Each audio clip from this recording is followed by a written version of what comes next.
Uh, Madam Gomes, it was a heavy blow for many in Europe to learn that Armenians decided to join customs union, and finally they wanted to go back to the arrangements of the previous century, to be in union with Russians but not with Europeans.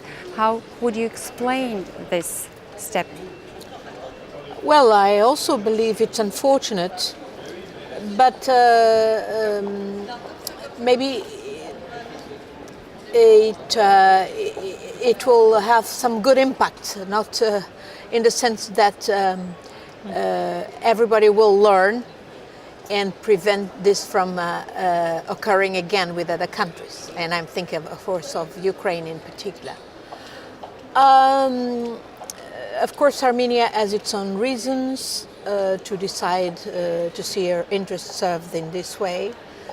I believe that Armenia would be much better off with a very looking forward to Europe and building a closer relationship with Europe. Of course, this requires both sides to work at that, and I don't doubt that in Europe and in the Europe of today, with a lot of narrow approach, even to the sorting out of Europe's own internal crisis, and I don't mean just economic crisis, but ultimately it's a political crisis. Often very narrow approaches prevail, and I often think that even here in the Parliament I see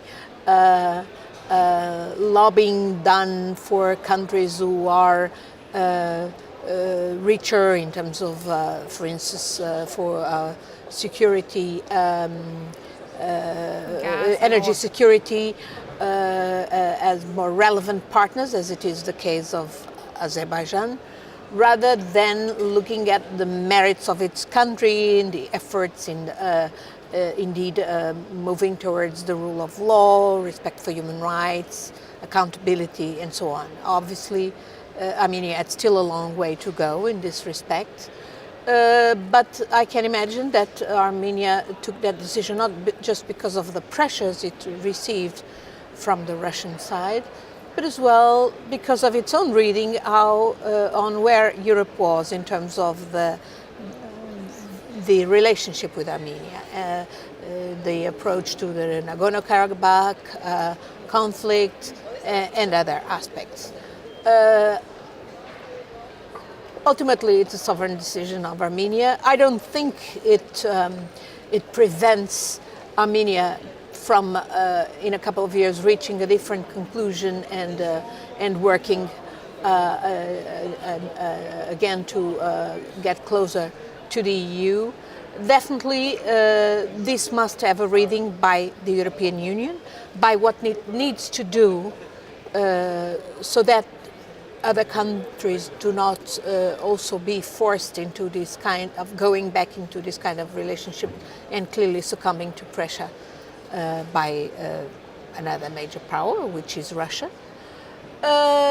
What Europe needs to do to actually support the efforts that these countries are trying to do to reform their system, their administrations, their judiciary, their rule of law implementation, and indeed making them feel that it is rewarding to get closer to the EU. But ultimately,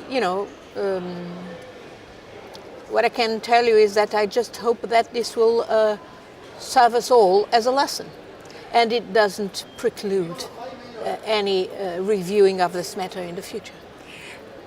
Serving as a lesson, analyzing the situation, what are the mistakes that were made, if any? Because anyway, to my opinion, European political class has to face the fact that it's to some extent their responsibility to what happened. It's not the European Union. I'm not going to say that we don't have responsibility in the European Union at the different levels. As I said, I believe that the very inward and economicists' vision that is prevailing in the EU and that actually prevents us from solving the political crisis also has a translation in terms of our foreign policy, and namely our neighborhood policy.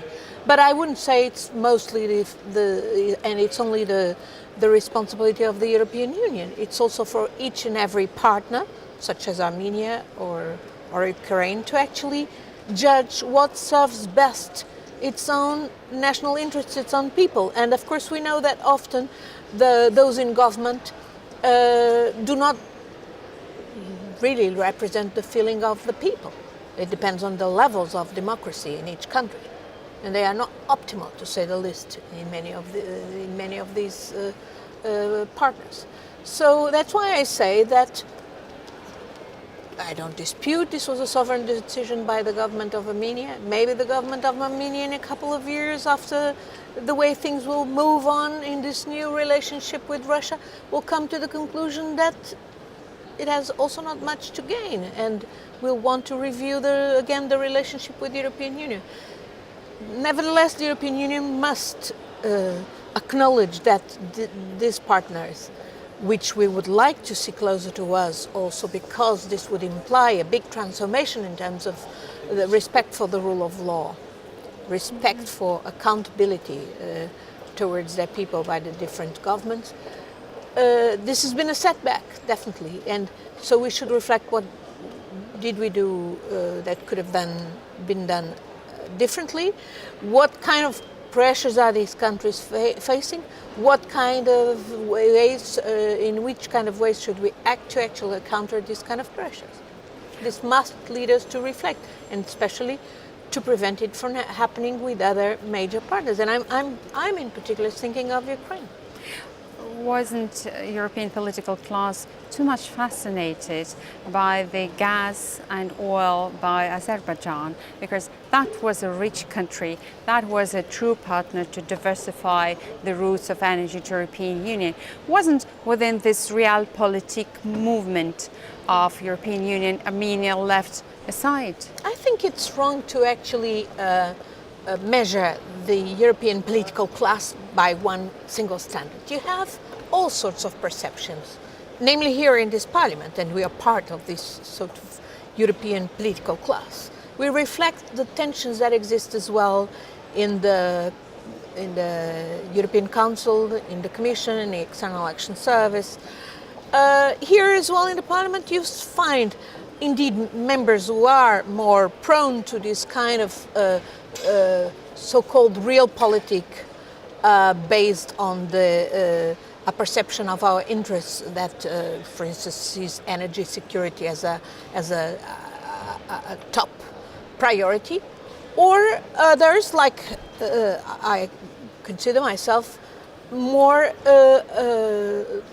adept of looking at the big picture and of never losing sight, regardless of the economic interests that are at stake, and namely our own economic interests, never lose sight of the political process and of the values and principles for which we work. We are supposed to exist in the European Union. And obviously that must have a translation in the relationship that we build with partners in our neighborhood, namely in our eastern neighborhood. We want them to get closer to us in values, in respect for the rule of law, in accountability of the governments towards their citizens.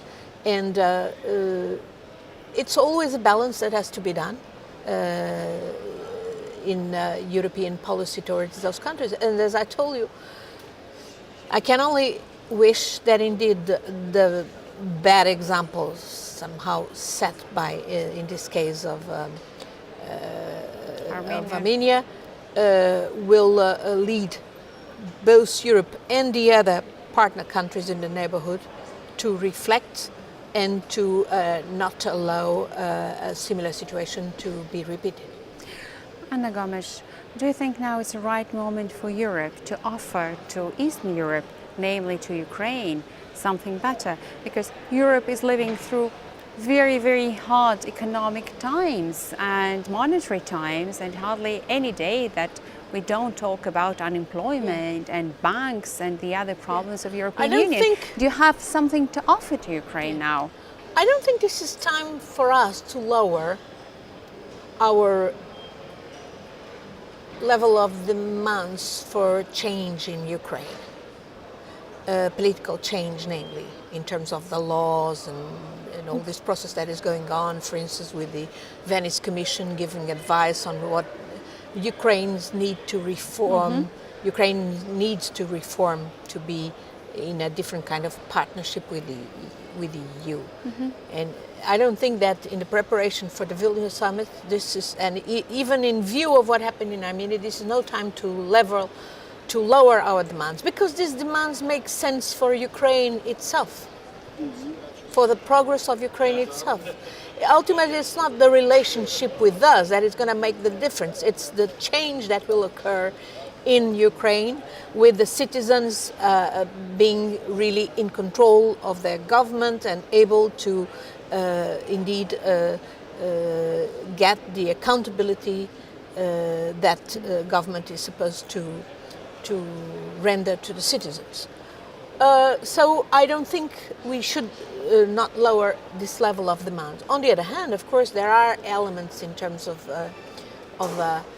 visa facilitation, anything that will indeed make our peoples get to know each other better, understand what is at stake, increase this relationship, anything of that kind. Yes, that's where the EU should and could be as forthcoming as possible, because this will have a consequence in the demands internally in each of our partners of what needs to be done to have a different kind of relationship and to both sides benefiting from the partnership.